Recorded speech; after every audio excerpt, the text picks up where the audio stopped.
ದೇವರನ್ನು ಕುರಿತು ನಾವು ಅರ್ಥ ಮಾಡ್ಕೊಳ್ಳೋದಕ್ಕೆ ಪ್ರಯತ್ನಿಸುವಾಗ ವರ್ಷದಲ್ಲಿ ಹೆಚ್ಚು 52 ವಾರಗಳಿರ್ತವೆ. ಒಂದು ವರ್ಷಕ್ಕೆ 52ರಿಂದ 54 ವಾರಗಳು. ಪ್ರತಿ ವಾರ ಸಭೆಗೆ ಬಂದು ನಾವು ವಾಕ್ಯವನ್ನ ಕೇಳುತ್ತಿರ್ತೇವೆ, ಹೌದಾ? ಪ್ರತಿ ವಾರ ಸಭೆಗೆ ಬಂದು ವಾಕ್ಯವನ್ನು ಕೇಳಿದ ನಂತರವೂ ಕೂಡ ಪ್ರಿಯರೇ, ನಾವು ನಮ್ಮ ಪಾಪದ ಜೀವನವನ್ನ ಬಿಟ್ಟಿದ್ದೇವಾ ಎಂದು ಒಂದು ವೇಳೆ ಪ್ರಶ್ನೆ ಕೇಳುವುದಾದ್ರೆ ಪ್ರಿಯರೇ, ಅದರ ಉತ್ತರ ಇಲ್ಲ ಎಂಬುದಾಗಿ ಬರುವಂತದ್ದಾಗಿ. ಹೌದಾ? ಬಿಟ್ಟಿದ್ದೇವಾ ಅಂತಂದ್ರೆ ಅದಕ್ಕೆ ಉತ್ತರ ಇಲ್ಲ, ಬಿಟ್ಟಿಲ್ಲ.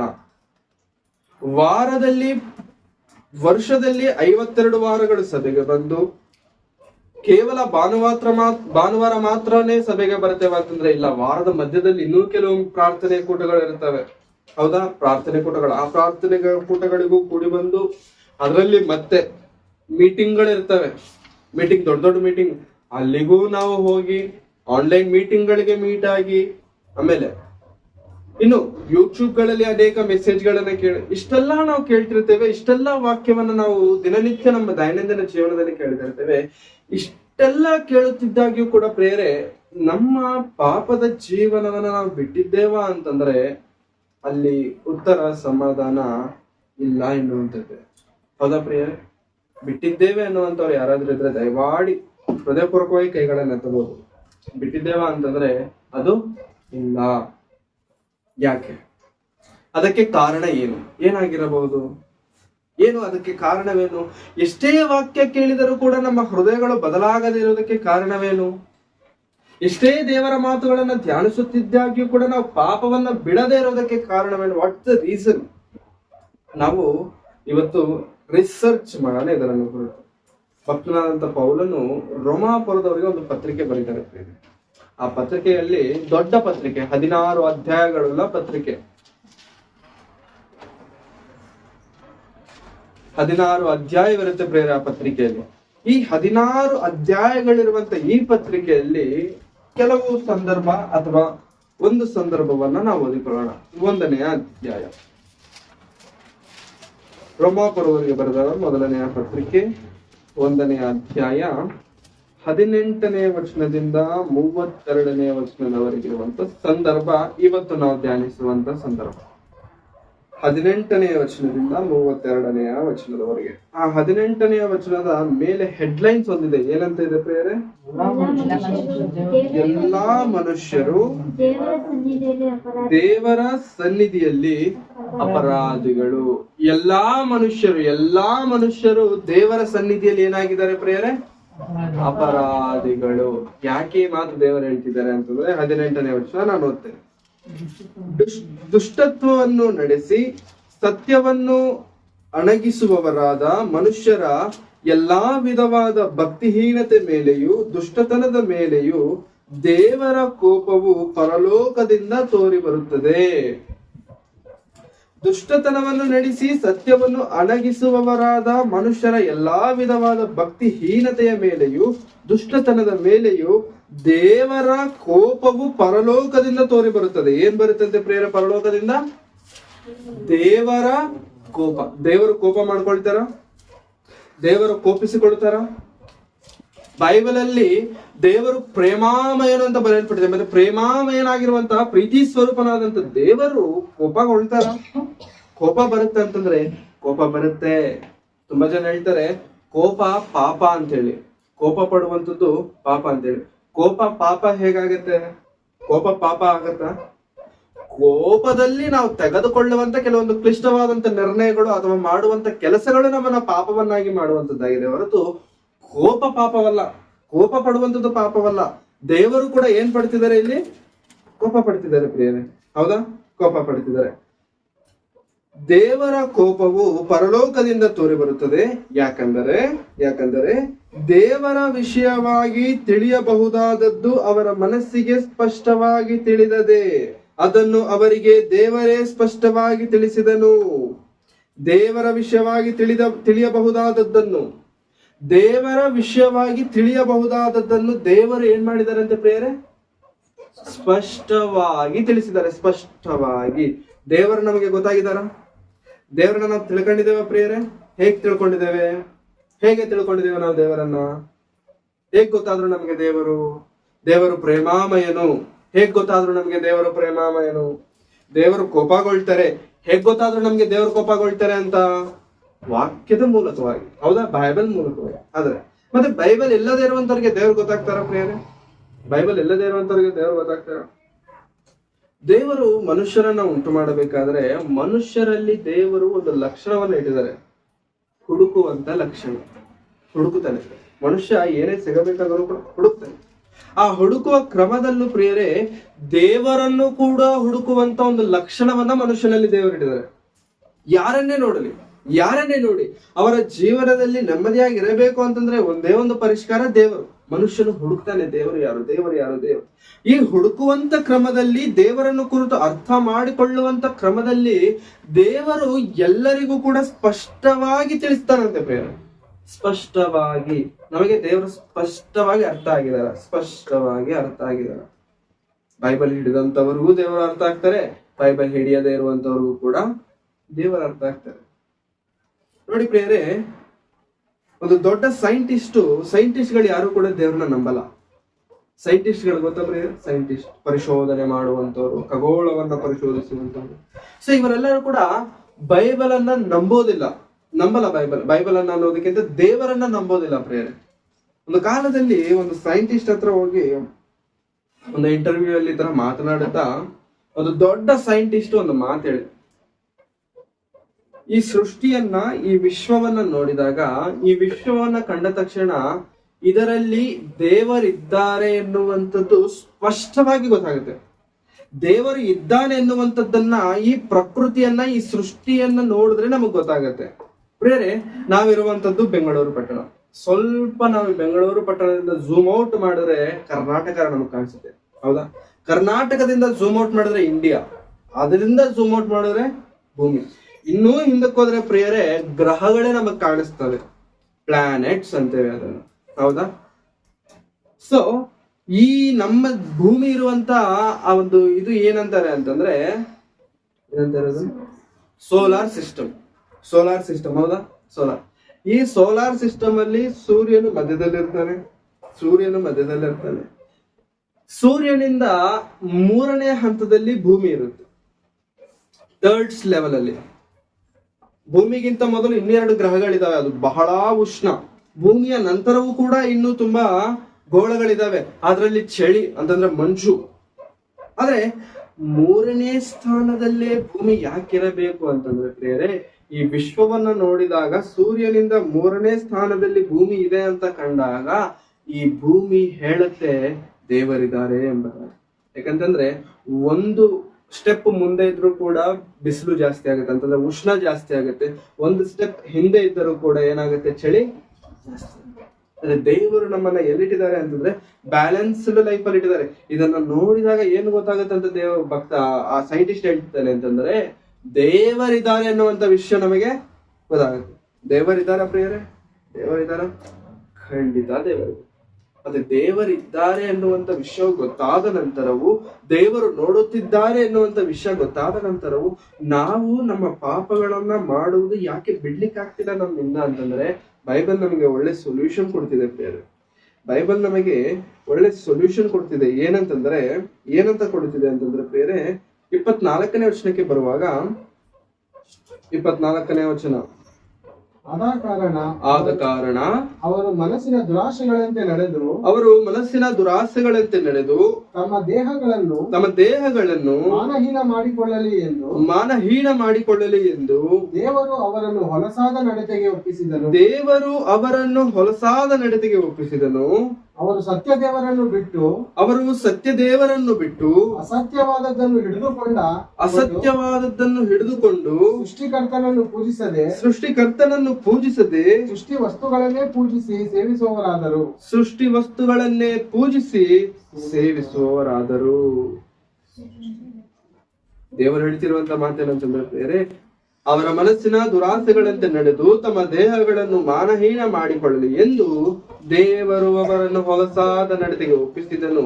ಅವರು ಸತ್ಯ ದೇವರನ್ನು ಬಿಟ್ಟು ಅಸತ್ಯವಾದದ್ದನ್ನು ಹಿಡಿದುಕೊಂಡು ಸೃಷ್ಟಿಕರ್ತನನ್ನು ಪೂಜಿಸದೆ ಸೃಷ್ಟಿಸುವ ವಸ್ತುಗಳನ್ನೇ ಪೂಜಿಸಿ ಸೇವಿಸುವವರಾದರು. ಯಾವಾಗಾದರೆ ದೇವರು ಹೊಲಸೆಂಬಂತಹ ಮನಸ್ಸಿಗೆ ಒಪ್ಪಿಸಿಕೊಟ್ಟನೋ ಅವಾಗ ಅವ್ರು ಏನಾಗ್ತಿದ್ದಾರೆ ಅಂತ ಪ್ರೇರೆ, ದೇವರನ್ನು ಬಿಟ್ಟು, ಸೃಷ್ಟಿಕರ್ತನನ್ನು ಬಿಟ್ಟು ಸೃಷ್ಟಿಸಲ್ಪಟ್ಟಿರುವಂತ ವಸ್ತುಗಳನ್ನ ಪೂಜಿಸುವರಾಗಿದೆ. ಅಂದ್ರೆ ಯಾರಾದ್ರೆ ಸೃಷ್ಟಿಕರ್ತನನ್ನ ಬಿಟ್ಟಿದಾರಲ್ಲ ಪ್ರಿಯರೇ, ಯಾರಾದ್ರೆ ದೇವರಿಂದ ದೂರ ಆಗಿದಾರಲ್ಲ ಪ್ರಿಯರೇ, ಸ್ಪಷ್ಟವಾಗಿ ದೇವರು ಹೇಳ್ತಿದ್ದಾರೆ, ಅವರನ್ನು ದೇವರೇ ಹೊಲಸಾದಂತ ನಡತೆಗೆ ಒಪ್ಪಿಸಿಬಿಟ್ಟಿದ್ದಾರೆ. ಸೈತಾನನಿಗೆ ದೇವರೇ ಒಪ್ಪಿಸಿಬಿಡ್ಬಿಟ್ಟಿದ್ದಾರೆ. ದೇವರೇ ಬೇಡ ನೀನ್ ನನಗೆ, ಬೇಡ ನೀನ್ ನನಗೆ. ಸೊ 26ನೇ ವಚನಕ್ಕೆ ಬರುವಷ್ಟರಲ್ಲಿ ಪ್ರಿಯರೇ, 26ನೇ ವಚನಕ್ಕೆ ಬರುವಷ್ಟರಲ್ಲಿ ಅವರ ಲಕ್ಷಣಗಳು ಹೇಗಿರ್ತವೆ ಅನ್ನುವಂಥದ್ದನ್ನ ಹೇಳ್ತಿದ್ದಾರೆ. ಅವರ ಲಕ್ಷಣಗಳು ಹೇಗೆ ಅಂತಂದ್ರೆ, ಅವರು ಇಂಥದ್ದನ್ನು ಮಾಡಿದ್ದರಿಂದ ದೇವರು ಅವರನ್ನು ಕೇವಲ ತುಚ್ಛವಾದ ಕಾಮಾಭಿಲಾಷೆಗೆ ಒಪ್ಪಿಸಿದನು. ಎಂತದ್ದನ್ನ ಮಾಡಿರೋದ್ರಿಂದ ಅವರ ಮನಸ್ಸನ್ನ ದೇವರ ಕಡೆಗೆ ತಿರುಗಿಸಿಕೊಳ್ಳದೆ ಇರೋದ್ರಿಂದ, ಎಷ್ಟೇ ವಾಕ್ಯವು ಕೇಳಿದರೂ ಕೂಡ ದೇವರಿಗೆ ಒಳಪಡದೇ ಇರುವುದರಿಂದ, ಎಷ್ಟೇ ಒಳ್ಳೆ ಮಾತುಗಳು ಹೇಳಿದರೂ ಅವರ ಬದುಕುಗಳನ್ನ ಸರಿ ಮಾಡಿಕೊಳ್ಳದೇ ಇರೋದ್ರಿಂದ ದೇವರೇ ಹೊಲಸಾದಂತ ಆ ಒಂದು ನಡತೆಗೆ ಒಪ್ಪಿಸಿಕೊಟ್ಟು ಅವರನ್ನು ಕೇವಲ ತುಚ್ಛವಾದ ಕಾಮಾಭಿಲಾಷೆಗೆ ಒಪ್ಪಿಸಿದರು. ಹೇಗೆಂದರೆ, ಅವರ ಹೆಂಗಸರು ಸ್ವಾಭಾವಿಕವಾದ ಭೋಗವನ್ನು ಬಿಟ್ಟು ಸ್ವಭಾವಕ್ಕೆ ವಿರುದ್ಧವಾದ ಭೋಗವನ್ನು ಅನುಸರಿಸಿದರು. ಅದರಂತೆ ಗಂಡಸರು ಸಹ ಸ್ವಾಭಾವಿಕವಾದ ಸ್ತ್ರೀ ಭೋಗವನ್ನು ಬಿಟ್ಟು ಒಬ್ಬರ ಮೇಲೊಬ್ಬರು ತಮ್ಮ ಕಾಮಾತುರತದಿಂದ ತಾಪ ಪಡುತ್ತಾ ಗಂಡಸರು ಕೇವಲ ಅವಲಕ್ಷಣವಾದದ್ದನ್ನು ನಡೆಸಿ ತಮ್ಮ ಭ್ರಾಂತಿಗೆ ತಕ್ಕ ಫಲವನ್ನು ತಮ್ಮಲ್ಲಿ ಹೊಂದುವವರಾದರು. ದೇವರು ಕೈ ಬಿಟ್ಟ ತಕ್ಷಣ ಅವರ ಬದುಕುಗಳು ಹೇಗಾದವು ಅಂತಂದ್ರೆ ಬೇರೆ, ಅವರ ಸ್ವಭಾವ ಸಿದ್ಧವಾದಂತ ಕಾರ್ಯವನ್ನ ಬಿಟ್ಟಿದಾರಂತೆ.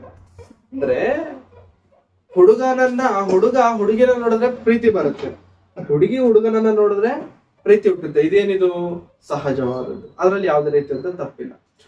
ಹುಡುಗ ಮತ್ತೊಂದು ಹುಡುಗನನ್ನ ನೋಡಿ ಪ್ರೀತಿ ಬರ್ತಿದೆ ಅಂತ ಅಂದ್ಕೊಳ್ಳಿ, ಹುಡುಗಿಗೆ ಹುಡುಗಿನ ನೋಡಿ ಪ್ರೀತಿ ಬರ್ತಿದೆ ಅಂತ ಅಂದ್ಕೊಳ್ಳಿ, ಅದು ಸ್ವಭಾವ ಸಿದ್ಧವಾದದ್ದಲ್ಲ, ವಿರುದ್ಧವಾದದ್ದು. ಅವ್ರು ಏನ್ ಮಾಡ್ತಿದ್ದಾರೆ ಅಂತಂದ್ರೆ ಪ್ರಿಯರೇ, ಸ್ವಾಭಾವಿಕವಾದ ಸ್ತ್ರೀ ಭೋಗವನ್ನು ಬಿಟ್ಟು ಒಬ್ಬರ ಮೇಲೊಬ್ಬರು ತಮ್ಮ ಕಾಮಾತುರತೆಯಿಂದ ತಾಪಪಟ್ಟು ಗಂಡಸರು ಕೇವಲ ಏನ್ ಮಾಡ್ತಿದಾರಂತೆ, ಅವಲಕ್ಷಣವಾದದ್ದನ್ನು ನಡೆಸಿ ತಮ್ಮ ಭ್ರಾಂತಿಗೆ ತಕ್ಕ ಫಲವನ್ನು ತಮ್ಮಲ್ಲಿ ಹೊಂದುವ. ಬೇರೆ ನಮ್ಮ ದೇಶದಲ್ಲಿ ಹೊಸ ರೂಲ್ ಒಂದು ಬಂದಿದೆ. ಏನೋ ಗೊತ್ತಾ, ನಮ್ಮ ದೇಶದಲ್ಲಿ ಒಂದು ಹೊಸ ರೂಲ್ ಬಂದಿದೆ.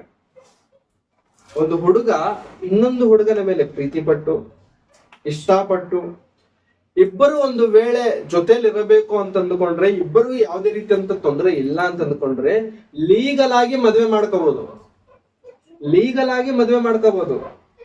It's rule. ಇವಾಗ ಇಂಡಿಯಾದಲ್ಲಿ ಅದೊಂದು ರೂಲ್. ಅವ್ರಿಬ್ರು ಒಪ್ಕೊಂಡ್ರ, ಅವ್ರಿಬ್ಬರಿಗೆ ಒಪ್ಪಿಗೆ ಇದೆಯಾ, ಯಾರು ತೊಂದರೆ ಕೊಟ್ಟಿಲ್ವಾ, ಇಬ್ಬರು ಮದುವೆ ಮಾಡ್ಕೋಬಹುದು. ರೀಸೆಂಟ್ ಆಗಿ ಒಂದು ಗ್ರ್ಯಾಂಡ್ ಮ್ಯಾರೇಜ್ ಆಗಿದೆ ಇಬ್ರು ಗಂಡಸರಿಗೆ. ಗ್ರ್ಯಾಂಡ್ ಆಗಿ ನಮ್ಮ ಇಂಡಿಯಾದಲ್ಲೇ ಗ್ರ್ಯಾಂಡ್ ಆಗಿ ನಡೆದಿದೆ. 3 ದಿನನೋ 4 ದಿನನೋ ಮದುವೆ ಮಾಡ್ಕೊಂಡ್ರು. ಹುಡುಗ ಹುಡುಗಿ ಅಲ್ಲ, ಹುಡುಗ ಲೀಗಲ್. It's legal. ಇದು ಕೇವಲ ನಮ್ಮ ದೇಶದಲ್ಲ ಪ್ರಿಯ, ತುಂಬಾ ದೇಶಗಳಲ್ಲಿ ಇಟ್ಸ್ ಎ ಲೀಗಲ್ ಥಿಂಗ್. ಹಾಗಂತ ಹುಡುಗಿರಿಗೂ ಕೂಡ ಪ್ರೇರೆ, ಹುಡುಗಿಗೂ ಕೂಡ ಇನ್ನೊಂದು ಹುಡುಗಿ ಮೇಲೆ ಇಷ್ಟ ಆಯ್ತಾ, ಇಬ್ಬರಿಗೂ ಯಾವ್ದೇ ರೀತಿಯಂತ ತೊಂದರೆ ಇಲ್ವಾ, ಇಬ್ರು ಒಟ್ಟಿಗೆ ಬದುಕ್ತೀರಾ, ಓಕೆ ಹೋಗಿ ಮದುವೆ ಮಾಡ್ಕೊಳ್ಳಿ. ಇದೇನಿದು ಅವಾಚ್ಯವಾದದ್ದು, ತುಚ್ಛವಾದದ್ದು. ಹೌದಾ? ತುಚ್ಛವಾದ ಕಾಮಾಭಿಲಾಷೆ ಪ್ರೇರೆ. ಯಾವಾಗಾದ್ರೆ ನಾವು ದೇವರ ವಾಕ್ಯಕ್ಕೆ, ದೇವರ ಮಾತುಗಳಿಗೆ ಪ್ರಾಧಾನ್ಯತೆ ಕೊಡದೇ ಇರೋರಾಗಿರ್ತೇವಲ್ಲ ಪ್ರೇರೆ, ದೇವರಿಂದ ನಮ್ಮನ್ನ ದೂರ ಮಾಡ್ತಾರೆ.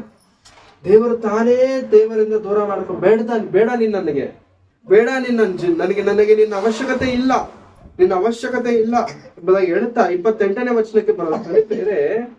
ಇದಲ್ಲದೆ ದೇವರ ಜ್ಞಾನವು ಅವರಿಗೆ ಇಷ್ಟವಿಲ್ಲದರಿಂದ ಅಲ್ಲದ ಕೃತ್ಯಗಳನ್ನು ನಡೆಸುವವರಾಗುವಂತೆ ದೇವರು ಅವರನ್ನು ಅನಿಷ್ಟ ಭಾವಕ್ಕೆ ಒಪ್ಪಿಸಿದನು. ಹೇಗೆಂದರೆ ಅವರು ಸಕಲ ವಿಧವಾದ ಅನ್ಯಾಯ, ದುರ್ಮಾರ್ಗತನ, ಲೋಲುಪ್ತಿ, ದುಷ್ಟತ್ವಗಳಿಂದಲೂ, ಹೊಟ್ಟೆ ಕಿಚ್ಚು, ಕೊಳೆ, ಜಗಳ, ಮೋಸ, ಹಗೆತನಗಳಿಂದಲೂ ತುಂಬಿದವರಾದರು.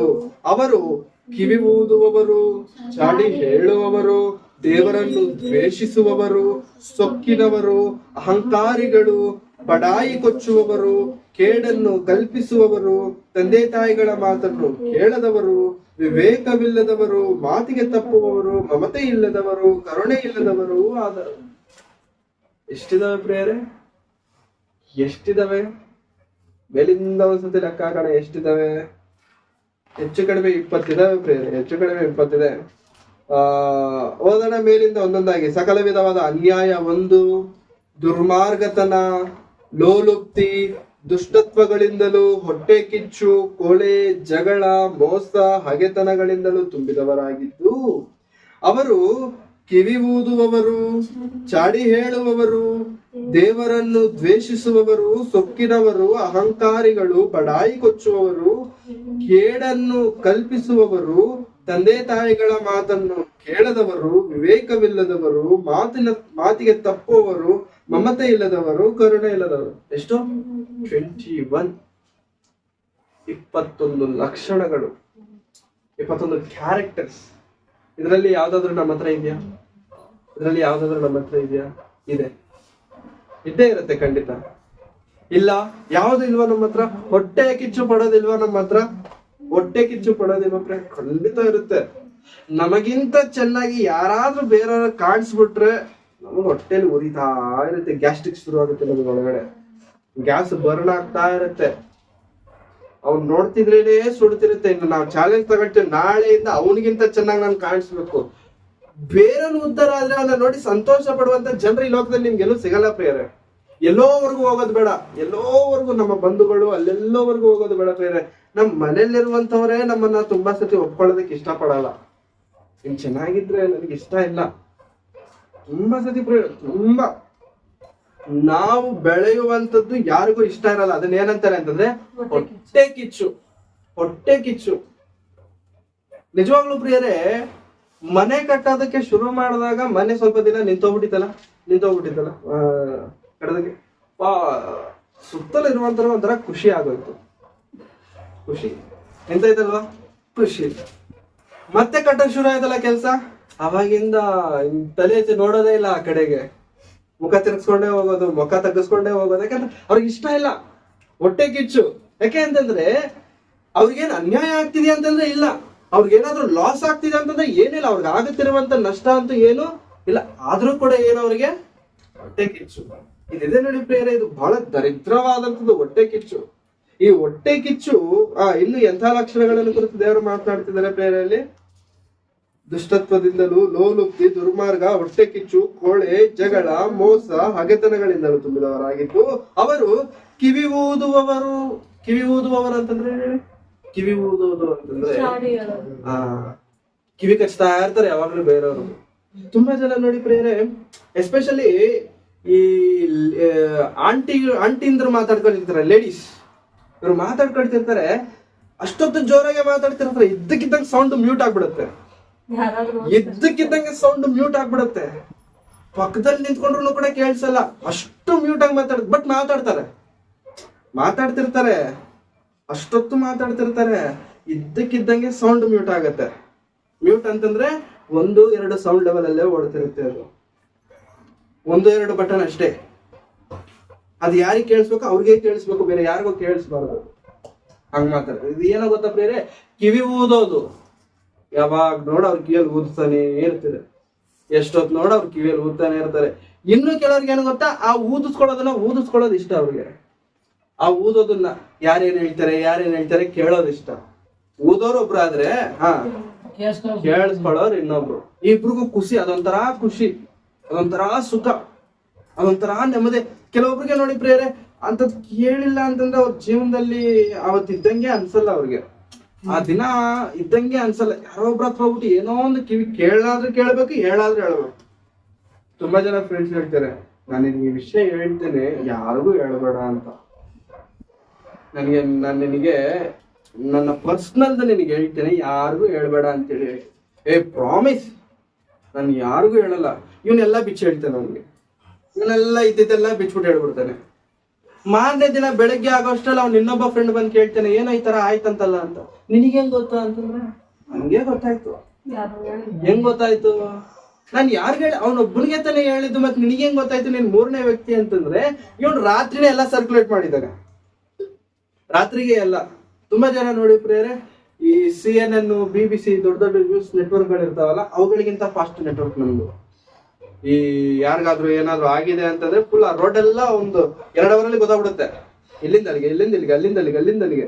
ಇದೆಲ್ಲ ಏನೋ ಗೊತ್ತಾ ಪ್ರಿಯರೇ, ಇದೆಲ್ಲ ಒಳ್ಳೆ ಲಕ್ಷಣ ಅಲ್ಲ, ಇವೆಲ್ಲ ಕೆಟ್ಟದು, ದರಿದ್ರವಾದಂತ ಲಕ್ಷಣ, ಕುಟುಂಬಗಳನ್ನ ಹಾಳು ಮಾಡುವಂತದ್ದು ಇವೆಲ್ಲ. ಹೊಟ್ಟೆ ಕಿಚ್ಚು ಪಡುವಂತದ್ದು, ಕಿವಿಲಿ ಊದುವಂತದ್ದು, ಇನ್ನು ಏನಂತೆ ಪ್ರೇರೆ, ಚಾಡಿ ಹೇಳುವಂತದ್ದು ಇದೆಯಾ? ಚಾಡಿ ಹೇಳುವವರು, ದೇವರನ್ನ ದ್ವೇಷಿಸುವವರು, ಸೊಕ್ಕಿನವರು, ಅಹಂಕಾರಿಗಳು, ಬಡಾಯಿ ಕೊಚ್ಚುಗಳು, ಕೇಡನ್ನು ಕಲ್ಪಿಸುವವರು, ತಂದೆ ತಾಯಿಗಳ ಮಾತನ್ನು ಕೇಳದವರು, ವಿವೇಕವಿಲ್ಲದವರು, ಮಾತಿಗೆ ತಪ್ಪುವವರು, ಮಮತೆ ಇಲ್ಲದವರು, ಕರುಣೆ. ಈ ಲಕ್ಷಣಗಳು ನಮ್ಮಲ್ಲಿ ಏನಾದ್ರು ಇದ್ದಾವೆ ಒಮ್ಮೆ ನೋಡ್ಕೊಳ್ಳೋಣ.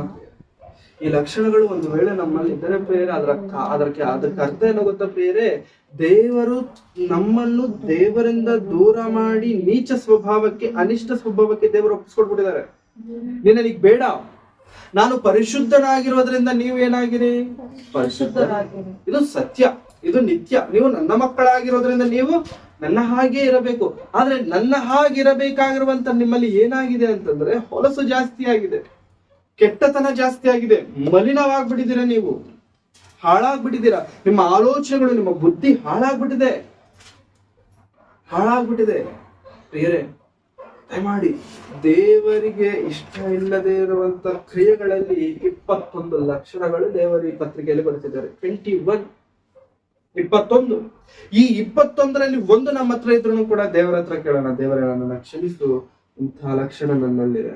ಬಡಾಯಿ ಕುಚ್ಚಿಕೊಳ್ಳುವವರು, ಹೊಟ್ಟೆ ಕಿಚ್ಚು ಪಡುವವರು, ಚಾಡಿ ಹೇಳುವವರು, ಇವೆಲ್ಲ ಏನೋ ಗೊತ್ತಾ ಪ್ರಿಯರೇ, ದೇವರಿಗೆ ಅಸಹ್ಯವಾದದ್ದು. ನಾವು ಅಂದ್ಕೊಳ್ತೀವಿ, ಯಾರು ನೋಡ್ತಿಲ್ವಲ್ಲ ನನ್ನನ್ನ, ದೇವರು ನೋಡ್ತಿದ್ದಾರೆ. ಯಾರು ಕಾಣ್ತಿಲ್ವಲ್ಲ, ದೇವರು ಕಾಣ್ತಿದ್ದಾರೆ. ತಕ್ಕ ಪ್ರತಿಫಲ ದೇವರು ಕೊಡ್ತಾರೆ ಸರ್. ಇವತ್ತು ಕೊಡದೇ ಇರಬಹುದು, ನಾಳೆ ಕೊಡದೇ ಇರಬಹುದು. ದೇವರು ಕೊಡಬೇಕಾದ್ರೆ ಮಾತ್ರ ದೇವರು ಖಂಡಿತ ಕೊಟ್ಟೇ ಕೊಡುವುದು. ಹಾಗಾಗಿ ಇಂಥ ಲಕ್ಷಣಗಳು ನಮ್ಮಲ್ಲಿದ್ದಾವ, ಇಂಥ ಆಲೋಚನೆಗಳು ನಮ್ಮಲ್ಲಿದ್ದಾವ. 32ನೇ ವಚನಕ್ಕೆ ನಾವು ಓದೋದಾದ್ರೆ, 32ನೇ ವಚನ, ಇಂಥವುಗಳನ್ನು ನಡೆಸುವವರು ಮರಣಕ್ಕೆ ಪಾತ್ರರಾಗಿದ್ದಾರೆಂಬ ದೇವವಿಧಿಯು ಅವರಿಗೆ ತಿಳಿದಿದ್ದರೂ ಅವರು ತಾವೇ ಅವುಗಳನ್ನು ಮಾಡುವುದಲ್ಲದೆ ಮಾಡುವವರನ್ನು ಅನುಮೋದಿಸುತ್ತಾರೆ ಅಂತಂದ್ರೆ ಒಪ್ಪಿಕೊಳ್ಳುತ್ತಾರೆ, ಅಕ್ಸೆಪ್ಟ್ ಮಾಡುತ್ತಾರೆ, ಏನಂತಾರೆ, ಸಮ್ಮತಿ ಕೊಡ್ತಾರೆ, ಪ್ರೋತ್ಸಾಹ ಕೊಡ್ತಾರೆ, ಸಹಾಯ ಮಾಡ್ತಾರೆ. ಅವ್ರನ್ನೇನ್ ಮಾಡ್ತಾರೆ ಅಂತ ಅವರು ಅನುಮೋದಿಸುತ್ತಾರೆ. ಎಂಥವರಂತ ಇವರು? ಇಂಥವುಗಳನ್ನು ನಡೆಸುವವರು ಮರಣಕ್ಕೆ ಪಾತ್ರರಾಗಿದ್ದಾರೆಂಬ ದೇವ ವಿಧಿ ಅವರಿಗೆ ತಿಳಿದಿದ್ದರು. ಇದೆಲ್ಲ ಯಾರು ಮಾಡ್ತಾರೆ ಗೊತ್ತಾ? ಇದೆಲ್ಲ ತಪ್ಪು ಅಂತ ಗೊತ್ತಿದ್ದವರೇ ಮಾಡ್ತಾರೆ. ಇದೆಲ್ಲ ವಾಕ್ಯ ಓದಿದವರೇ ಮಾಡ್ತಾರೆ. ಇದೆಲ್ಲ ಬೈಬಲ್ ಓದುತ್ತಿರುವಂತವರೇ ಮಾಡ್ತಾರಂತೆ ಪ್ರೇರೆ. ಇದೆಲ್ಲ ಎಂತವ್ರು ಮಾಡ್ತಾರೆ ಅಂತಂದ್ರೆ, ಇಂಥವುಗಳನ್ನ ನಡೆಸುವವರು ಮರಣಕ್ಕೆ ಪಾತ್ರರಾಗಿದ್ದಾರೆಂಬ ದೇವ ವಿಧಿ ಅವರಿಗೆ ತಿಳಿದಿದ್ದರೂ ಅವರು ತಾವೇ ಅವುಗಳನ್ನ ಮಾಡುವುದಲ್ಲದೆ ಮಾಡುವವರನ್ನ ಅಕ್ಸೆಪ್ಟ್ ಮಾಡ್ತಾರೆ. ಅವ್ರು ಮಾಡ್ತಾರೆ, ಅವ್ರು ತಪ್ಪು ಮಾಡ್ತಿರ್ತಾರೆ, ಮಾಡೋರ್ನ ಇದು ತಪ್ಪು ಅಂತ ಹೇಳಲ್ಲ. ಮಕ್ಕಳನ್ನ ತಂದೆ ತಾಯಿಗಳು ಅವರ ಫ್ರೆಂಡ್ಸ್ ಜೊತೆಗೆ ಜಾಸ್ತಿ ಓಡಾಡ್ತಿದ್ದಾನೆ ಅಂತ ಅಂದ್ಕೊಳ್ಳಿ. ಫ್ರೆಂಡ್ಸ್ ಜೊತೆಗೆ ಅಪ್ಪ ಅಮ್ಮ ಕರ್ಕೊಂಡು ಬಂದು ಏನ್ ಹೇಳ್ತಾರೆ ಅಂತಂದ್ರೆ, ನೀನ್ ನಾಳೆಯಿಂದ ಅವನ ಜೊತೆಗೆ ನೀನ್ ಓಡಾಡಬಾರ್ದು. ಯಾಕೆ? ಅವನ ಜೊತೆ ನೀನ್ ಓಡಾಡಿದ್ರೆ ನೀನು ಹಾಳಾಗೋ, ನೀನು ಕೆಟ್ಟವನು. ಒಳ್ಳೇದ ಪ್ರಿಯರೇ? ಈಗ ಅದೇ ಅಪ್ಪ ಅಮ್ಮ ಅವನ್ನ ಕರೆದು, ನೀನು ಇವನ್ ಜೊತೆಗೆ ಸಹವಾಸ ಮಾಡು, ನೀನು ಒಳ್ಳೆಯವನಾಗ್ತಿ ಅಂತ ಯಾರಾದ್ರೂ ಹೇಳ್ತಾರ? ಹೇಳ. ಅವನ್ ಜೊತೆ ಹೋಗ್ಬೇಡ, ಕೆಟ್ಟೋಗ್ತೀಯ ಅಂತ ಹೇಳಿದಾರೆ. ಮತ್ ಇವನ್ ಜೊತೆ ಹೋಗು, ಇವನ್ ಒಳ್ಳೆಯವನು, ಇವನ್ ಜೊತೆ ಹೋದ್ರೆ ನೀನು ಒಳ್ಳೆಯವನಾಗ್ತೀಯ ಅಂತ ಮಾತ್ರ ಹೇಳಲ್ಲ. ಒಳ್ಳೇದು ಏನು ಅನ್ನುವಂಥದ್ದು ಗೊತ್ತು ನಮಗೆ, ಒಳ್ಳೇದು ಹೇಗೆ ಮಾಡಬೇಕೆನ್ನುವಂಥದ್ದು ಗೊತ್ತು ನಮಗೆ. ಆದ್ರೆ ಅದನ್ನ ನಮ್ಮ ಬಾಯಿಂದ ಒಪ್ಕೊಳ್ಳೋದಕ್ಕೆ ನಮ್ಗೆ ಇಷ್ಟ ಇಲ್ಲ. ದೇವರದನ್ನೇ ಹೇಳ್ತಿದ್ದಾರೆ, ದೇವರದನ್ನೇ ಬರೆಸ್ತಿದ್ದಾರೆ. ನಮಗೆ ತಪ್ಪು ಮಾಡಬಾರದು, ಪಾಪ ಮಾಡಬಾರದು ಎನ್ನುವಂಥದ್ದು ನಮಗೆ ಗೊತ್ತಿದ್ದಾಗಿಯೂ ಕೂಡ ಪ್ರಿಯರೇ ನಾವು ಅದನ್ನ ಮಾಡುತ್ತೇವಂತೆ ಪ್ರಿಯರೇ. ಮಾಡಿದ ನಂತರ ಮಾಡುವವರನ್ನು ಕೂಡ ನಾವು ಅನುಮೋದಿಸುತ್ತೇವೆ, ಆಕ್ಸೆಪ್ಟ್ ಮಾಡುತ್ತೇವೆ, ಪ್ರೋತ್ಸಾಹಿಸ್ತೇವೆ. ಮಾಡು ಮಾಡು ಪ್ರಿಯರೇ. ನಾವು ಏನಾದ್ರೆ ಮಾಡ್ತೇವಲ್ವ ಪ್ರಿಯರೇ, ಅದನ್ನ ನೋಡಿನೇ ತುಂಬಾ ಜನ ಬರ್ತಾರೆ. ನಾನು ಅದಕ್ಕೆ ತುಂಬಾ ಸತಿ ಮಕ್ಳಿಗೆ ಹೇಳ್ತಿರ್ತೇನೆ, ಪ್ರಾರ್ಥನೆ ಮಾಡ್ಬೇಕಾದ್ರೆ ಕಣ್ಣು ಮುಚ್ಚಿ, ಪ್ರಾರ್ಥನೆ ಮಾಡಬೇಕಾದ್ರೆ, ಹಾಡಾಡ್ಬೇಕಾದ್ರೆ ಬಾಯಿ ತೆರೆದು ಹಾಡಾಡಿ. ನಿಮಗೆ ಏನಾದ್ರೆ ಕೆಲಸ ಸಿಗುತ್ತಲ್ಲ, ಕೆಲಸ ಬೈಬಗ್ಸಿ ಕೆಲಸ ಮಾಡಿ. ಯಾಕೆ ಅಂತಂದ್ರೆ ಪ್ರಿಯರೇ, ಸಭೆಗೆ ಯಾರಾದ್ರೂ ಹೊಸಬ್ರು ಬಂದ್ರು ಅಂತ ಅಂದ್ಕೊಳ್ಳಿ, ಹೊಸಬ್ರು ಯಾರಾದ್ರೂ ಅವರ ವಯಸ್ಸಿನಲ್ಲಿರುವಂತ ಮಕ್ಕಳು, ಅವರ ವಯಸ್ಸಿನಲ್ಲಿರುವಂತ ಹುಡುಗರೇ ಬಂದ್ರು ಅಂತ ಅಂದ್ಕೊಳ್ಳಿ. ಅವ್ರಿಗೆ ಗೊತ್ತಿಲ್ಲ ಪ್ರಾರ್ಥನೆ ಮಾಡ್ಬೇಕಾದ್ರೆ ಕಣ್ಣು ಮುಚ್ಚಬೇಕು ಅಂತ.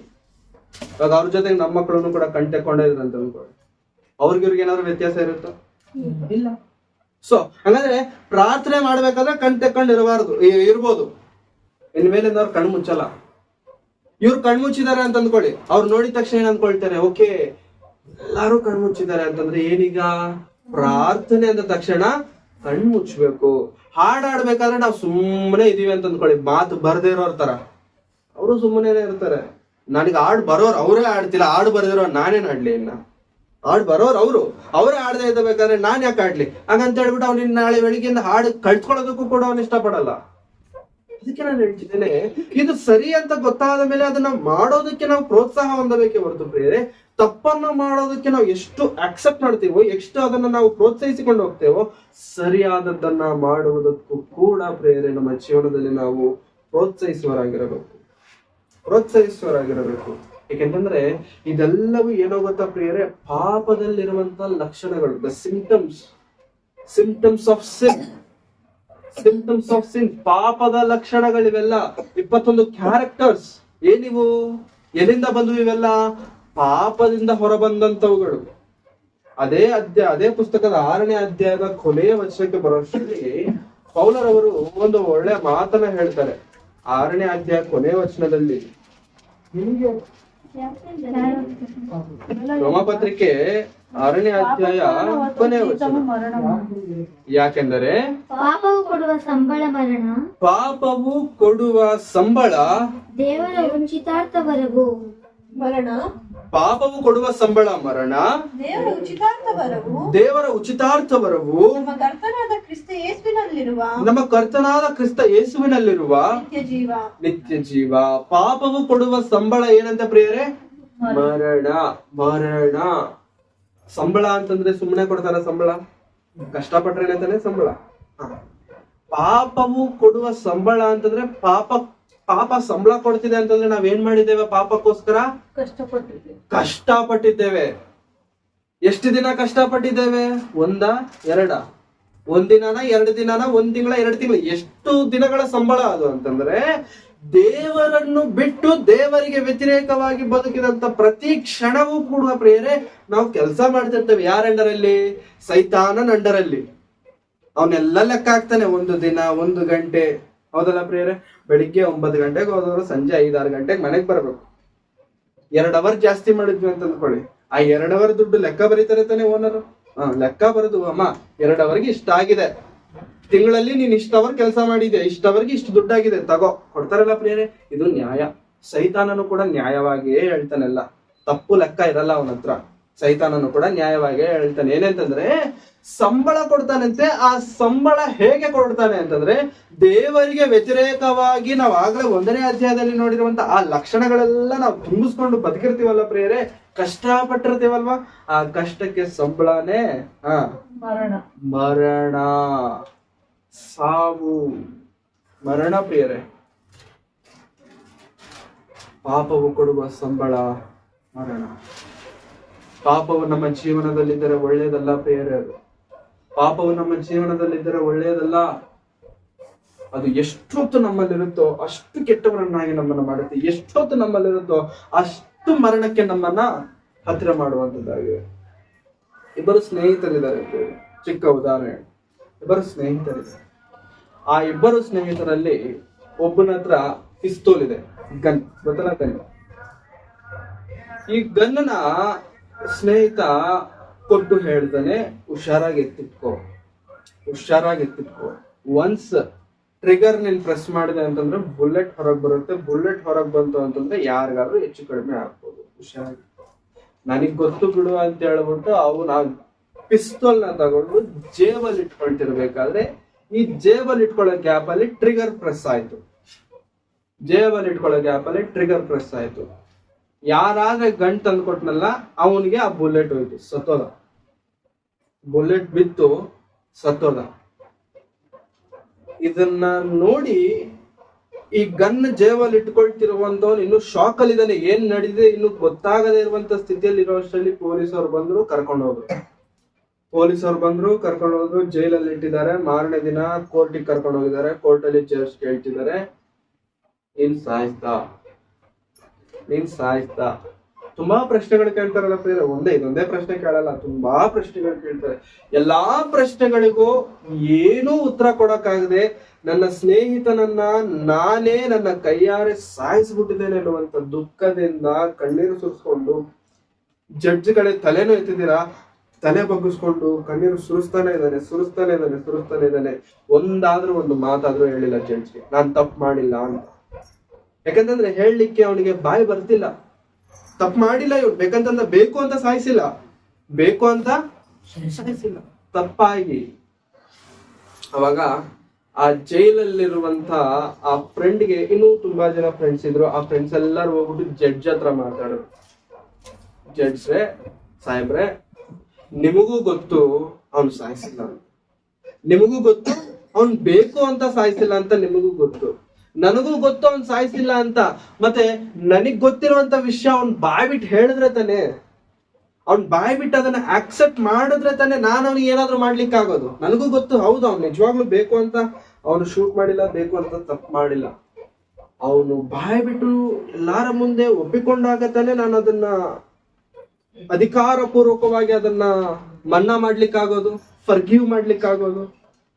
ಅವಾಗ ಫ್ರೆಂಡ್ಸ್ ತುಂಬಾ ಬೇಡ್ಕೊಳ್ತಾರೆ, ತುಂಬಾ ಇಲ್ಲ ಸರ್ ನೀವೇ ಏನಾದ್ರು ಮಾಡಿ, ನೀವು ಗೊತ್ತು, ನಿಮ್ಗೆ ಅನ್ಕೊಂಡ್ರೆ ಏನೋ ಮಾಡ್ಬೋದಿತ್ತಾರಲ್ಲ, ತುಂಬಾ ಕೇಳ್ಕೊಂಡಾಗ ಅವಾಗ ಲಾಯರ್ ಹೇಳ್ತಾರೆ, ಸರಿ ಆಯ್ತು ನಾನು ಹೋಗ್ತೇನೆ ಎಲ್ಲಿಗೆ?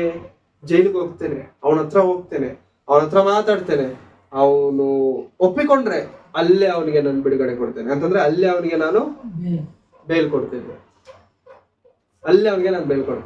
ಇವಾಗ ಜಡ್ಜ್ ಬರ್ತಿದ್ದಾರೆ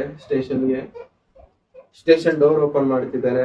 ಇವನು ಗೋಡೆಗೆ ತಿರುಗಿ ದುಃಖ ಪಡ್ತಿದ್ದಾನೆ, ತುಂಬಾ ಹೇಳ್ತಿದ್ದಾನೆ. ಜಡ್ಜ್ ತುಂಬಾ ಸಂತೋಷದಿಂದ ಬಂದು ಹೇಳ್ತಿದ್ದಾನೆ, ನಿನಗೊಂದು ಒಳ್ಳೆ ವಿಷಯ ತಂದಿದ್ದೇನೆ, ನಿನಗೆ ಜೀವವನ್ನ ನಾನು ತಂದಿದ್ದೇನೆ, ನಿನಗೆ ಬದುಕನ್ನ ತಂದಿದ್ದೇನೆ, ನಿನಗೆ ಒಳ್ಳೆಯ ಮಾತನ್ನ ತಂದಿದ್ದೇನೆ, ಜೀವಕರವಾದಂತ ವಾಕ್ಯವನ್ನ ನಾನು ನಿನಗೆ ತಂದಿದ್ದೇನೆ. ನಿನಗೆ ನೀನೊಂದು ವೇಳೆ ಒಪ್ಪಿಕೊಂಡ್ರೆ ನಿನಗೆ ನಾನು ಜೀವ ಕೊಡ್ತೇನೆ ಅಂತ ಈ ಮಾತೆಲ್ಲ ಬಂದು ಆ ಜಡ್ಜಿ ಹೇಳಿದ ತಕ್ಷಣ ಇವನಿಗೆ ಏನ್ ಅನ್ಸ್ತು ಗೊತ್ತಾ?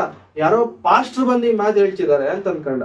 ತುಂಬಾ ಸತಿ ಪಾಸ್ಟರ್ಗಳು ಜೈಲುಗಳಿಗೆ ಹೋಗಿ ವಾಕ್ಯಗಳು ಹೇಳ್ತಿರ್ತಾರಲ್ಲ, ಯಾರೋ ಪಾಸ್ಟರ್ ಬಂದು ಈ ಮಾತು ಹೇಳ್ತಿದ್ದಾರೆ ಅಂತ ಅನ್ಕೊಂಡು ನನಗೆ ಇಂಟ್ರೆಸ್ಟ್ ಇಲ್ಲ, ಹೋಗ್ಬಿಡು ಅಂತ ಹೇಳ್ಬಿಟ್ಟು ತುಂಬಾ ಕೆಟ್ಟದಾಗಿ ಮಾತಾಡಿ ಕಳಿಸ್ಬಿಟ್ಟ. ನೋಡಿಲ್ಲ, ಹಿಂದೆ ತಿರುಗಿ ಕೂಡ ನೋಡಿಲ್ಲ, ಮಾತಾಡಿ ಕಳಿಸ್ಬಿಟ್ಟ. ಹಿಂಗ್ ದುಃಖ ಆಯ್ತು, ಹೊರಟೋದ. 1 hour ಆದ್ಮೇಲೆ ಮತ್ತೆ ಜೈಲರ್ ಬಂದ. ಜೈಲರ್ ಅಂತಂದ್ರೆ ಅವನು ಬೇರೆ, ಜೈಲರ್ ಅಂತಂದ್ರೆ ಜೈಲೆಲ್ಲ ನೋಡ್ಕೊಳ್ಳುವಂತ ಜೈಲ್ ಅಧಿಕಾರಿ. ಜೈಲರ್ ಬಂದು, ಸರಿ ಕಣಪ್ಪ, ನಾಳೆ ಬೆಳಿಗ್ಗೆ ನಿನಗೆ ಹ್ಯಾಂಗ್ ಮಾಡ್ತಾರೆ, ಏನಂತಾರೆ ಅದನ್ನ,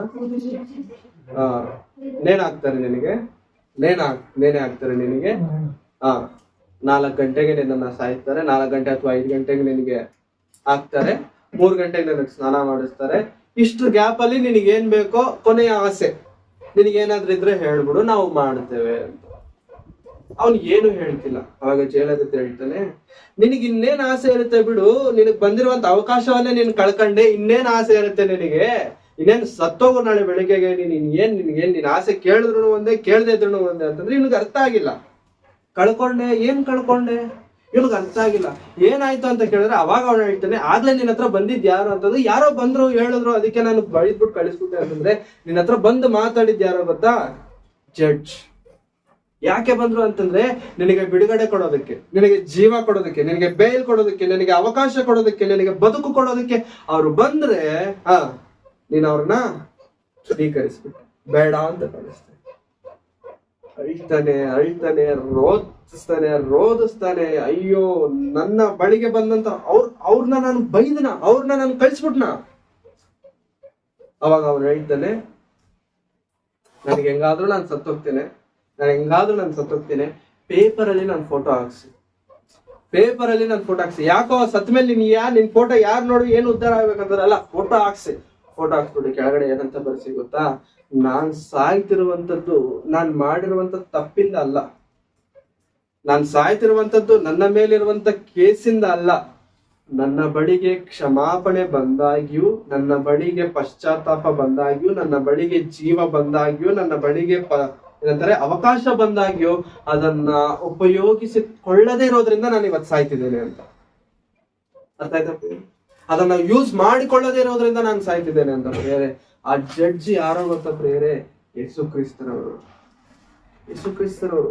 ನಾವೆಲ್ಲರೂ ತಪ್ಪು ಮಾಡಿದವರೇ, ನಾವೆಲ್ಲರೂ ಪಾಪ ಮಾಡಿದವರೇ. ನಮ್ಮೆಲ್ಲರ ಬಳಿಗೆ ದೇವರು ಬಂದು ಹೇಳುವಂತ ಮಾತೇನಂತಂದ್ರೆ, ನೀನು ಬಾ, ನೀನು ಒಪ್ಪಿಕೋ, ನಿನಗೆ ನಾನು ಜೀವವನ್ನ ಕೊಡ್ತೇನೆ, ನಿನಗೆ ನಾನು ಬದುಕನ್ನ ಕೊಡ್ತೇನೆ, ನಿನಗೆ ನಾನು ನಿನ್ನ ಜೀವನವನ್ನ ಬೆಳೆಸ್ತೇನೆ ಎಂಬುದಾಗಿ ದೇವರು ಹೇಳುತ್ತಿದ್ದಾಗಿಯೂ ಕೂಡ ಪ್ರೇರಣೆ ನಾವು ಏನ್ ಮಾಡ್ತೇವೆ ಗೊತ್ತಾ? ತುಂಬಾ ಸತಿ ದೇವರನ್ನ ತೃಣೀಕರಿಸ್ತೇವೆ, ದೇವರ ವಾಕ್ಯವನ್ನ ಬಿಟ್ಟು ಬಿಡ್ತೇವೆ, ದೇವರ ಮಾತುಗಳನ್ನ ತೃಣೀಕರಿಸಿ ಏನ್ ಮಾಡ್ತೇವೆ ಗೊತ್ತಾ ಪ್ರಿಯರೇ?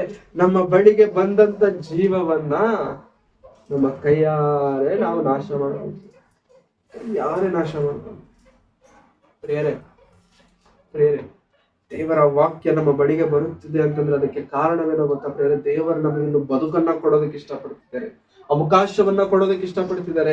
ನಮ್ಮ ಪಾಪವನ್ನ ಬಿಟ್ಟು ದೇವರಿಗೆ ಹತ್ತಿರವಾಗಿ ಜೀವಿಸೋದಕ್ಕೆ ದೇವರಿಂದ ನಮಗೆ ಅವಕಾಶ ಕೊಡ್ತಿದ್ದಾರೆ. ದೇವರಿಗೆ ನಮ್ಮ ಹೃದಯದಲ್ಲಿ ಸ್ಥಾನವನ್ನ ಕೊಡಬೇಕು, ದೇವರಿಗೆ ನಮ್ಮ ಬದುಕಿನಲ್ಲಿ ಸ್ಥಾನವನ್ನ ಕೊಡಬೇಕು.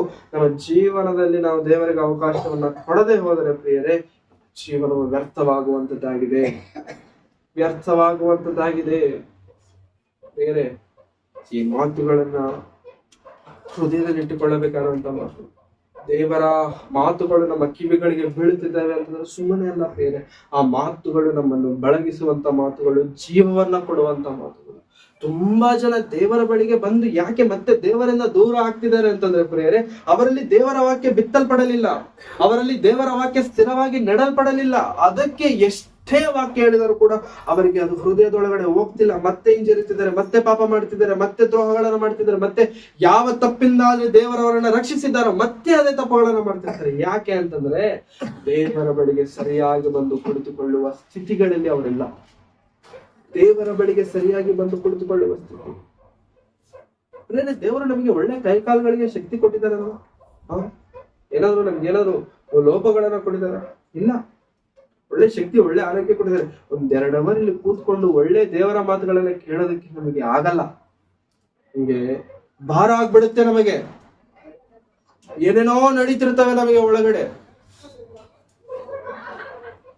ನಿಜವಾಗ್ಲೂ ಪ್ರಿಯರೇ, ಒಳ್ಳೆ ಆರೋಗ್ಯ ದೇವರು ನಮಗೆ ಕೊಟ್ಟಿದ್ದಾರೆ, ಸುಮ್ಮನೆ ಅಲ್ಲ ಪ್ರಿಯರೇ. ದೇವರ ಸಮ್ಮುಖದಲ್ಲಿ ಕುಳಿತುಕೊಳ್ಳುವಂತ ಈ ಭಾಗ್ಯವಿದೆ ನೋಡಿ. It's not an ordinary thing. ಇದು ತುಂಬಾ ಅಮೂಲ್ಯವಾದದ್ದು. ಈ ಮಾತುಗಳು ತುಂಬಾ ಬೆಳೆವುಳ್ಳವುಗಳು. ಈ ಮಾತುಗಳಿಲ್ಲದೆ ತುಂಬಾ ಜನ ಪ್ರಾಣಗಳನ್ನ ಕಳ್ಕೊಳ್ಳೋದಕ್ಕೆ ಹೋಗ್ತಿದ್ದಾರೆ. ಈ ಮಾತುಗಳು, ಈ ಸಂತೈಸುವಿಕೆ ಇಲ್ಲದೆ ತುಂಬಾ ಜನ ಈ ಲೋಕವನ್ನ ಬಿಡಬೇಕು ಅಂತ ಅಂದುಕೊಳ್ಳುತ್ತಿದ್ದಾರೆ. ಅಂಥದ್ರಲ್ಲಿ ದೇವರು ನಮ್ಗೆ ಇಷ್ಟು ಬೆಳೆವುಳ್ಳ ಮಾತುಗಳನ್ನ ಕೊಡ್ತಿರ್ಬೇಕಾದ್ರೆ, ಸಂತೈಸುತ್ತಿರ್ಬೇಕಾದ್ರೆ, ಎಚ್ಚರಿಸುತ್ತಿರ್ಬೇಕಾದ್ರೆ, ಸರಿ ಮಾಡ್ತಿರ್ಬೇಕಾದ್ರೆ, ಸರಿಯಾಗೋದಕ್ಕೆ ನಾವು ಸಿದ್ಧರಾಗಿದ್ದೇವಾ ಅಥವಾ ಸುಮ್ಮನೆ ಕಾಟಾಚಾರಕ್ಕೆ ಬಂದು ಹೋಗ್ತಿದ್ದೇವಾ? ನೋ. ಅರ್ಥ ಮಾಡ್ಕೊಳ್ಳಿದ್ದೇವೆ. ದೇವರು ನಮ್ಗೆ ಕೊಡುತ್ತಿರುವಂತ ಅವಕಾಶ, ದೇವರು ನಮ್ಗೆ ಕೊಡುತ್ತಿರುವಂತ ಭಾಗ್ಯ, ಆತನ ಸನ್ನಿಧಾನದಲ್ಲಿ ಸೇರಿ ಆತನ ಮಾತುಗಳನ್ನು ಕೇಳುವಂತ. ಹೌದಾ?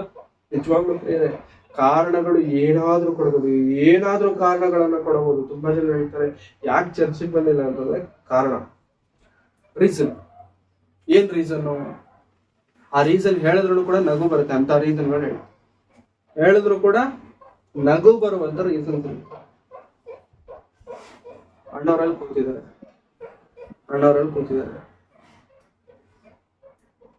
ಯಾಕೆ ಅವ್ರ ಬಗ್ಗೆ ನಾನು ಹೇಳ್ತಿದ್ದಾರೆ ಅಂತಂದ್ರೆ, ಅವ್ರು ಕೂತಿದ್ದಾರೆ, ಅವ್ರಿಗೆ ನಡಿಯಕ್ ಆಗತ್ತಂದ್ರೆ ನಡಿಲಿಕ್ಕೆ ಆಗಲ್ಲ. ಇವಾಗ ಅವ್ರು ಏನೋ ಒಂದು ಕಾರಣ ಹೇಳ್ಕೊಂಡು ಮನೇಲಿ ಇದ್ದಿದ್ರೆ ಯಾರು ಬೇಡ ಅಂತಿದ್ರು? ಹೌದಾ? ಯಾರು ಬಲವಂತ ಮಾಡ್ಬಿಟ್ಟು ಅವ್ರನ್ನ ಎತ್ಕೊಂಡು ಬರಕ್ ಆಗತ್ತಾ? ಅದಲ್ಲ. ನನ್ಗೆ ಇಲ್ಲಪ್ಪ, ನಾನು ಬರಕ್ ಆಗಲ್ಲ ಅಂತಂದ್ರೆ ಬರಕ್ ಆಗಲ್ಲ, ಅಷ್ಟೇ, ಮುಗ್ದೋಯ್ತು. ಮಾತಾಡಕ್ಕಿಲ್ಲ, ಇನ್ನೇನು ಇಲ್ಲ ಅಲ್ಲಿ, ಅಷ್ಟೇ. ಮತ್ತು ಅವ್ರು ಬಂದು ಇಲ್ಲಿ ಕೂತಿದ್ದಾರೆ ಅಂತಂದ ಮೇಲೆ, ಅಲ್ಲಿ ಬಂದು ದೇವರ ಮಾತುಗಳನ್ನ ಕೇಳ್ತಿದ್ದಾರೆ ಅಂತಂದ ಮೇಲೆ ಪ್ರಿಯರೇ, ಅವರಲ್ಲಿರುವಂತ ಭಕ್ತಿ ಉನ್ನತವಾದದ್ದಾದರೆ ಪ್ರಿಯರೇ, ಎಲ್ಲವನ್ನು ಕೊಟ್ಟಿರುವಂತ ದೇವರು ನಮ್ಗೆ ಎಲ್ಲವನ್ನು ಕೊಟ್ಟಿರಬೇಕಾದ್ರೆ ನಮ್ಮಲ್ಲಿ ಭಕ್ತಿ ಯಾವ ಮಟ್ಟಿಗಿರಬೇಕು? ನಮ್ಮಲ್ಲಿ ದೇವರಿಗೋಸ್ಕರ ಬದುಕಬೇಕೆನ್ನುವಂತ ಆ ಒಂದು ತಾಪತ್ರಯ ಇನ್ನು ಯಾವ ಲೆವೆಲ್ಗೆ ಇರಬೇಕು? ತುಂಬಾ ಜನಕ್ಕೆ ಹಾಡಾಡ್ಬೇಕಾದ್ರೆ ನಿದ್ದೆ ಬರಲ್ಲ, ಆರಾಧನೆಯಲ್ಲಿ ನಿದ್ದೆ ಬರಲ್ಲ. ವಾಕ್ಯದ ಪ್ರಾರ್ಥನೆ ಸ್ಟಾರ್ಟ್ ಆಗುತ್ತೆ ನೋಡಿ, ಓಪನಿಂಗ್ ಪ್ರೇಯರ್ ಸ್ಟಾರ್ಟ್ ಆಗಿದ ತಕ್ಷಣ ದೆವ್ವ ಬರುತ್ತೆ.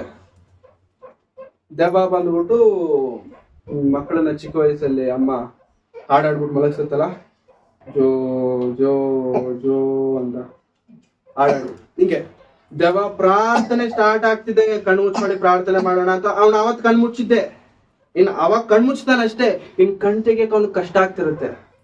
ಆಮೇಲೆ ಅಂತಂದ್ಮೇಲೆ ಕಣ್ ತೆಗಿ ಕಷ್ಟ ಆಗ್ತಿರುತ್ತೆ, ಕಣ್ ತೆಗೆದ್ರು ಕೂಡ ಮಂಜ್ಗೊಂಡ್ ಕಾಣಿಸಿರುತ್ತೆ, ತಲೆ ತೂಗಿಸ್ತಿರ್ತಾನೆ, ಬಿದುಕ್ತಿರ್ತಾನೆ. ಯಾಕಂತಂದ್ರೆ ಆಮೇಲೆ ಅನ್ನೋ ಗ್ಯಾಪ್ ಅಲ್ಲಿ ಸೈತಾನನ ಹಾಡಾಡ್ಬಿಟ್ಟು ಮಲಗಿಸ್ಬಿಟ್ಟಿದ್ದಾನ ಅವನ್ನ. ಪ್ರಾರ್ಥನೆ ಮಾಡಿ ಆಮೇಲೆ ಅನ್ನೋ ಗ್ಯಾಪ್ ಅಲ್ಲಿ ಸೈತಾನನ್ನು ಹಾಡಾಡಿ ಮಲಗಿಸ್ಬಿಟ್ಟಿದ್ದಾನೆ. ಮತ್ತೆ ಕೊನೆಯ ಪ್ರಾರ್ಥನೆ ಆಮೇಲೆ ಬರುತ್ತೆ ನೋಡಿ, ಅವಾಗ ಎಚ್ಚರ ಬರುತ್ತೆ ಅವನಿಗೆ. ಈ ಗ್ಯಾಪ್ ಅಲ್ಲಿ ಒಳ್ಳೆ ನಿದ್ದೆ. ಇವಾಗ ಅವನು ಕೇಳಿ ಒಳ್ಳೆ ವಾಕ್ಯ, ಸೂಪರ್ ಅವನ ಕೇಳಿ ವಾಕ್ಯ ಸೂಪರ್ ಆಗಿ ಹೇಳಿದ್ರು, ವಾಕ್ಯ ಅದ್ಭುತವಾಗಿ ಹೇಳಿದ್ರು, ವಾಕ್ಯ ಸೂಪರ್. ಏನ್ ಹೇಳಿದ್ರು? ಸೂಪರ್ ಆಗಿ ಹೇಳಿದ್ರ ಪಾಪ. ಅದ್ ಹೇಳಿದ್ರಲ್ಲ ಮಧ್ಯದಲ್ಲಿ, ಅದು ಸೂಪರ್. ಏನ್ ಹೇಳಿದ್ರು ಅದು ಗೊತ್ತಿಲ್ಲ, ಯಾಕೆಂತಂದ್ರೆ ಇಲ್ಲಿ ಇಲ್ವಲ್ಲ ಅವರು. ವಾಕ್ಯ ಹೇಳಿದ ತಕ್ಷಣ, ವಾಕ್ಯ ಶುರು ಆಗಿದೆ ಅಂದಿದ ತಕ್ಷಣ ಪ್ರೇರಣೆ ಶುರು. ನಮ್ಮ ಹತ್ರ ಒಂದ್ ಅಣ್ಣ ಇದ್ದಾರೆ ಬೈಬಲ್ ಕಾಲೇಜಲ್ಲಿ ಒಂದ್ ಅಣ್ಣ ಇದ್ದಾರೆ. ಆ ಅಣ್ಣನ್ಗಿರುವಂತ ಬಲಹೀನತೆ ಏನೋ ಗೊತ್ತಾ? ಒಳ್ಳೆ ವಾಕ್ಯ ಇದೆ ಅಂತ ಅಂದ್ಕೊಳ್ಳಿ, ಸೀರಿಯಸ್ ಆಗಿ ಕೇಳ್ತಾರೆ, ಸೀರಿಯಸ್ ಆಗಿ ಎಲ್ಲ ಬರ್ಕೊಳ್ತಾರೆ. ಸ್ಟಾರ್ಟಿಂಗ್ ಒಂದ್ 5 ನಿಮಿಷನೇ ಅವ್ರಿಗೆ ಗೊತ್ತಾಗೋದು. ಸ್ಟಾರ್ಟಿಂಗ್ ಒಂದ್ 5 ನಿಮಿಷದಲ್ಲಿ ಅವ್ರಿಗೆ ಗೊತ್ತಾಗುತ್ತೆ ಒಳ್ಳೆ ವಾಕ್ಯನ ಕೆಟ್ಟ ವಾಕ್ಯ. ಅದು ಕೆಟ್ಟ ವಾಕ್ಯ ಆಯ್ತು ಅಂತ ಅಂದ್ಕೊಳ್ಳಿ. ಅಲ್ಲ ಕೆಟ್ಟ ವಾಕ್ಯ ಅಂತಂದ್ರೆ ಬೋರು, ಸುಮ್ಮನೆ ಗೊತ್ತಿರೋದೆ, ಈ ತರ ಅನ್ಸುತ್ತಲ್ಲ. ಅನ್ಸಿದ ತಕ್ಷಣ 5 ನಿಮಿಷದ 1 ಸೆಕೆಂಡ್ ಇಂದ ನಿದ್ದೆ ಶುರು ಆಗುತ್ತೆ ಅವ್ರಿಗೆ. 5 ನಿಮಿಷದ 1 ಸೆಕೆಂಡ್ ಇಂದ ಶುರು ಆಗುತ್ತೆ ನಿದ್ದೆ. ಅವ್ರ ಮೇಲೆ ಬೀಳ್ತಿರ್ತಾರೆ, ಇವ್ರ ಮೇಲೆ ಬೀಳ್ತಿರ್ತಾರೆ, ಮುಂದೆ ದಬಾ ಕೊಟ್ಟಿರ್ತಾರೆ, ಬ್ಯಾಲೆನ್ಸ್ ಆಗ್ತಿರಲ್ಲ. ಏನಾಗ್ತಿದೆ ಅಣ್ಣ ನಿಮ್ಗೆ ಅಂತಂದ್ರೆ ವಾಕ್ಯ ಸರಿ ಇಲ್ಲ. ಏನ್ ಸರಿ ಇಲ್ಲ? ವಾಕ್ಯ ಸರಿ ಇಲ್ಲ. ಅದಕ್ಕೆ ನಿದ್ದೆ ಎಳಿತಾ ಇದೆ.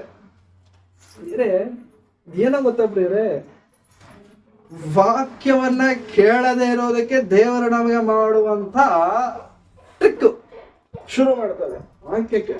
ಅದೇ ಸೀರಿಯಲ್ ಆನ್ ಮಾಡಿ, ಅವನು ಸೀರಿಯಲ್ ಅಡ್ವರ್ಟೈಸ್ಮೆಂಟ್ ಅಲ್ಲೂ ನಾವ್ ಎದ್ದೋಗಲ್ಲ, ಅಡ್ವರ್ಟೈಸ್ಮೆಂಟು ನೋಡ್ತೇವೆ, ಹೌದಲ್ಲ?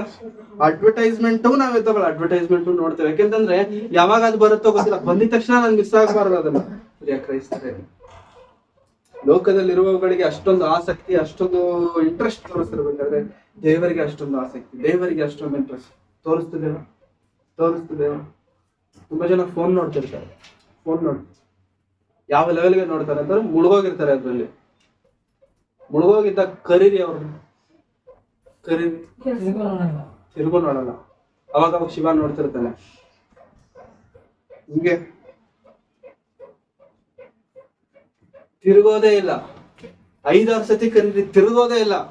ನೀವು ಒಂದೊಂದು ಸತಿ ಕರಿಬೇಕಾದ್ರೆ ಒಂದೊಂದು ಲೆವೆಲ್ ಅಲ್ಲಿ ಕರಿತೀರಾ. ಫಸ್ಟ್ ವಿಲ್ಸನ್ ಅಂತ ಕರಿತೀರಾ, ತಿರುಗಲ್ಲ. ಇನ್ನೊಂದ್ಸತಿ ವಿಲ್ಸನ್ ಅಂತ ಹಂಗೆ ಕರಿತೀರಾ, ಸ್ವಲ್ಪ ರೇಸ್ ಮಾಡಿ ಕರಿತೀರಾ, ವಿಲ್ಸನ್ ತಿರುಗಲ್ಲ. 5-6 ಸತಿ ಜೋರಾಗಿ ಕರೆದ್ರೂ ಕೇಳಲ್ಲ. ಅವ್ರ ಹತ್ರ ಹೋಗಿ ಮುಟ್ಟಿ ಕರಿತಿದ್ದೀನಿ, ನಾ ಎಷ್ಟೊತ್ತಿಂದ ಕರಿತಿದ್ದೀನಿ ಗೊತ್ತಾ? ಕರ್ದ ಕೆಲ್ಸ ಇಲ್ಲ, ನೀನು ಕರ್ದ ಅಲ್ಲ, ಕರೆದ್ರು ಕಿವಿ ಇದ್ರೂನು ಕೇಳಿಸ್ದೇ ಇರೋಷ್ಟು ಹೋಗ್ಬಿಟ್ಟಿದ್ದೇವೆ ನಾವು. ವಾಕ್ಯ ಅಂದ್ರೆ ಹಿಂಗೆ ಯಾರು ಕರೀದೇ ಇದ್ರು ಕೂಡ ಕರೆದಂಗ ಅನ್ಸುತ್ತೆ ನಮ್ಗೆ. ಹೌದಾ? ಸುಮ್ನೆ ಅವ್ರು ಯಾಕೆ ಹೊರಗೆ ಹೋಗ್ತಿದ್ಯಾ ಗೊತ್ತಿಲ್ಲ. ಸುಮ್ಮನೆ ಯಾಕೆ ಹೊರಗೆ ಹೋಗ್ತದೆ? No reason.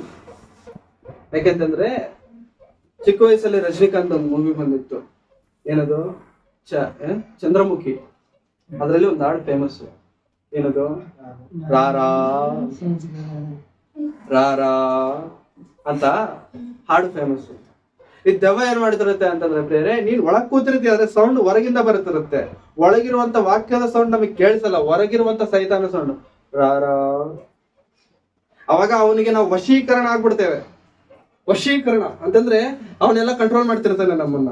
ಈ ಮೂವಿಗಳಲ್ಲಿ ಈ ಗೊಂಬೆ ಇಟ್ಬಿಟ್ಟು ಬೂದಿ ಅದು ಕಸ ಕಡ್ಡಿ ಎಲ್ಲ ಹಾಕಿದ ತಕ್ಷಣ ಇವ್ನು ಹೇಳಿದ್ದೆಲ್ಲ ಕೇಳ್ತಿರುತ್ತಲ್ಲ, ಹಂಗೆ ಇವನು ಹೊರಗೆ ನಿಂತ್ಕೊಂಡು ರಾ ಅಂದಿದ ತಕ್ಷಣ ಇವನು ಇಲ್ಲಿ ಹಾಡೇ ಆಡ್ತಿರ್ಲಿ, ಆರಾಧನೆನೇ ಮಾಡ್ತಿರ್ಲಿ, ವಾಕ್ಯನೇ ಕೇಳ್ತಿರ್ಲಿ, ಅದೇನೇ ನಡೀತಿರ್ಲಿ, ಟಕ್ ಅಂತ ಬಾಗ್ಲು ಓಪನ್ ಮಾಡ್ಕೊಳ್ತಾನೆ, ಹೊರಗೆ ಹೋಗ್ತಾನೆ. ಮತ್ ಬರೋದು ಯಾವಾಗ? ಇನ್ನೇನು ಪ್ರಾರ್ಥನೆ ಆಗತ್ತೆ, ಕೊನೆ ಪ್ರಾರ್ಥನೆ, ಅವಾಗ ಬರ್ತಾನೆ ಒಳಗಡೆಗೆ. ಅವಾಗ ಇನ್ನೇನು ಕೊನೆ ಪ್ರಾರ್ಥನೆ ಅವನಿಗೆ ಗೊತ್ತಾಗತ್ತೆ, ಯಾವಾಗ ಕರ್ಕೊಂಡು ಬರ್ಬೇಕು, ಯಾವಾಗ ಕಳಿಸ್ಬೇಕು, ನನ್ಗೆ ಚೆನ್ನಾಗಿ ಗೊತ್ತಿರುತ್ತೆ. ಕರ್ಕೊಂಡು ಹೋಗೋದು ಯಾವಾಗ ಕರ್ಕೊಂಡು ಹೋಗ್ತಾನೆ? ವಾಕ್ಯ ಸ್ಟಾರ್ಟ್ ಆಗಿದ್ದ 5 ನಿಮಿಷಕ್ಕೆ ಇವ್ನು ಇಲ್ಲಿರಲ್ಲ, ಅಬ್ಸೆಂಟ್. ಮತ್ತೆ ಪ್ರೆಸೆಂಟ್ ಯಾವಾಗ ಆಗ್ತಾನೆ? ಇನ್ನ 5 ನಿಮಿಷಕ್ಕೆ ವಾಕ್ಯ ಮುಗಿದೋಗುತ್ತೆ ಅಂದಾಗ ಮತ್ತೆ ಒಳಗ್ ಬರ್ತಾನೆ. ಈ ಮಧ್ಯದಲ್ಲಿ ನಡೀತಿದ್ಯಲ್ಲ ಅವ್ನಿಗೆ ಏನು ಗೊತ್ತೇ ಇರಲ್ಲ. ಲಾಸ್ಟ್ ಅಲ್ಲಿ ಆಮೇಲೆ ಅಂದ್ರೆ ಅವನು ಆಮೇನ್ ಅಂತ ಏನ್ ಅರ್ಥ ಆಯ್ತಂತ ಆಮೇಲೆ ಅಂದ್ರೆ ಬೇರೆ. ದೇವರಿಗೆ ನಾವು ಪ್ರಾಧಾನ್ಯತೆಯನ್ನು ಕೊಡೋರಾಗಿರಬೇಕು ಪ್ರೇರೆ. ದೇವರಿಗೆ ಪ್ರಥಮವಾದಂತ ಸ್ಥಾನವನ್ನು ಕೊಟ್ಟಿಲ್ಲ ಅಂತ ಅಂದ್ಕೊಳ್ಳಿ ಪ್ರೇರೆ, ಪಾಪವು ಕೊಡುವ ಸಂಬಳ ಮರಣ. ಆ ಫ್ರೆಂಡು ಗನ್ನಿಂದ ಅವನ್ನ ಸಾಯಿಸೋದಕ್ಕೆ ಸತ್ತಿಲ್ವಂತೆ. ನಾನ್ ತಪ್ಪು ಮಾಡಿರೋದ್ರಿಂದ ನಾನು ಸತ್ತಿಲ್ಲ. ಯಾಕೆ ಸಾಯ್ತಿದ್ದೇನೆ ಅಂತಂದ್ರೆ, ನನ್ನ ಬಳಿಗೆ ಬಂದಂತ ವಾಕ್ಯವನ್ನ, ಜೀವವನ್ನ ನಾನು ಕಳ್ಕೊಂಡಿರೋದ್ರಿಂದ ನಾನು ಸಾಯ್ತಿದ್ದೇನೆ. ದೇವರ ವಾಕ್ಯ ನಮ್ಮೊಂದಿಗೆ ಮಾತನಾಡುತ್ತಿರಬೇಕಾದ್ರೆ ಅದನ್ನ ನಾವು ಕೇಳದೆ, ದೃಷ್ಟಿಸದೆ ಇದ್ದಾಗ ಪ್ರೇರೆ, ಆ ಮಾತುಗಳು ನಮ್ಮನ್ನ ಬದಲಾಯಿಸೋದಕ್ಕೆ ಆಗುತ್ತಿಲ್ಲ ಅಂತಂದ್ರೆ ಪ್ರೇರೆ, ಅದೇ ನಮ್ಮನ್ನು ನಾಶ ಮಾಡುವಂತದ್ದಾಗಿದೆ. ಎಷ್ಟೇ ಮಾತುಗಳನ್ನ ಕೇಳಿದಾಗ ಇನ್ನು ಹಳೆಯ ಜೀವನ ಬೆಳ್ಳಿಕ್ಕೆ ನಮ್ಮಿಂದ ಆಗ್ತಿಲ್ಲ ಅಂತಂದ್ರೆ ಪ್ರೇರೆ, ನಮ್ಮ ಜೀವನ ಇನ್ನೂ ಬದಲಾಗಿಲ್ಲ. ದೇವರು ನಮ್ಮ ಹೃದಯದಲ್ಲಿ ಒಂದು ದೊಡ್ಡ ಸಿಂಹಾಸನವನ್ನು ಇಟ್ಟಿದ್ದಾರೆ. ಸಿಂಹಾಸನ. ಆ ಸಿಂಹಾಸನ ಯಾರಿಗೋಸ್ಕರ ದೇವರು ಇಟ್ಟಿದ್ದಾರೆ? ಆ ಸಿಂಹಾಸನವನ್ನ ದೇವರು ಯಾರಿಗೋಸ್ಕರ ಇಟ್ಟಿದ್ದಾರೆ ಅಂತ, ದೇವರಿಗೋಸ್ಕರ ಆ ಸಿಂಹಾಸನವನ್ನು ಇಟ್ಟಿದ್ದಾರೆ. ಆದ್ರೆ ತುಂಬಾ ಜನರಲ್ಲಿ ದೇವರಿಲ್ಲ. ಆ ಸಿಂಹಾಸನದಲ್ಲಿ ದೇವರಿಲ್ಲ. ತುಂಬಾ ಜನ ಯಾರನ್ನ ಕೊಂಡಿಸಿದ್ದಾರೆ ಗೊತ್ತಾ? ಸೈತಾನನ ಕೊಂಡಿಸಿದ್ದಾರೆ. ತುಂಬಾ ಜನ ಯಾರನ್ನ ಕೊಂಡಿಸಿದ್ದಾರೆ? ಸೀರಿಯಲ್ನ ಕೊಂಡಿಸಿದ್ದಾರೆ. ಇನ್ನೂ ಕೆಲವು ಜನ ದುಡ್ಡನ್ನ ಕೊಂಡಿಸಿದ್ದಾರೆ. ಇನ್ನೂ ಕೆಲವು ಜನ ಅವರ ಪ್ರಿಯನು, ಹುಡುಗ ಆದ್ರೆ ಹುಡುಗಿನ, ಹುಡುಗಿ ಆದ್ರೆ ಹುಡುಗನನ್ನ. ನೀನ್ ಏನೇ ಹೇಳು ನಾನು ಮಾಡ್ತೇನೆ,